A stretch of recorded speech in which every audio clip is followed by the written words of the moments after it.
আমাদের সমাজে পরকীয়া এখন একটা নীরব মহামারী। কিন্তু কখনো কি ঠান্ডা মাথায় ভেবে দেখেছেন এর শুরুটা ঠিক কোথায় হয়? কোনো মানুষ কিন্তু একদিনে হুট করে বিশ্বাস ভেঙে অন্য কারোর হাত ধরে না। এর আসল সূত্রপাত হয় খুব ছোট একটা সীমানা লঙ্ঘনের মাধ্যমে, যা আমরা অনেকেই প্রথমে একদম পাত্তা দিই না। আজকের এই তৃতীয় পর্বে আমরা সেই নির্মম বাস্তবতার মুখোশ টানব, যা আমাদের ব্যক্তিত্বকে প্রতিনিয়ত সস্তা বানিয়ে দিচ্ছে। পরকীয়া কেন হচ্ছে জানেন? বেশিরভাগ ক্ষেত্রে এর শুরু হয় অহেতুক মানুষের সাথে অতিরিক্ত কথা বলা এবং অপ্রয়োজনীয় খোশ গল্প করার মানসিকতা থেকে। সোশ্যাল মিডিয়া হোক বা বাস্তব জীবন, আমরা আজকাল এত বেশি সহজলভ্য বা অ্যাভেইলেবল হয়ে গেছি যে কেউ চাইলেই খুব সহজে আমাদের পার্সোনাল স্পেসে ঢুকে পড়তে পারছে।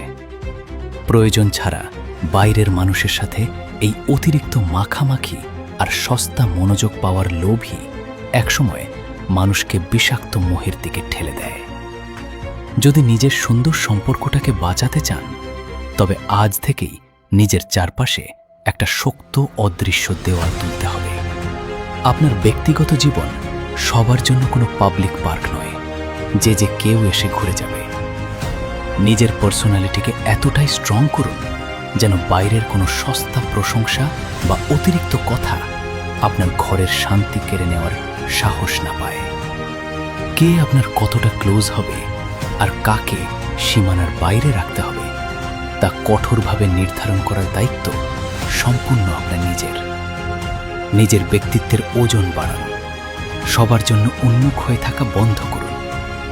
কিন্তু এই কঠোর সীমানা বা বাউন্ডারি টানার পরও যদি দুর্ভাগ্যবশত কেউ আপনার বিশ্বাসের সুযোগ নিয়ে ধোঁকা দিয়েই ফেলে, তখন কি নিজেকে শেষ করে দেবেন, নাকি নিজের অবচেতন মনকে নিয়ন্ত্রণ করে এমন এক অবিশ্বাস্য ক্যামব্যাক করবেন যা বেঈমানকে আজীবন অনুশোচনায় পড়াবে?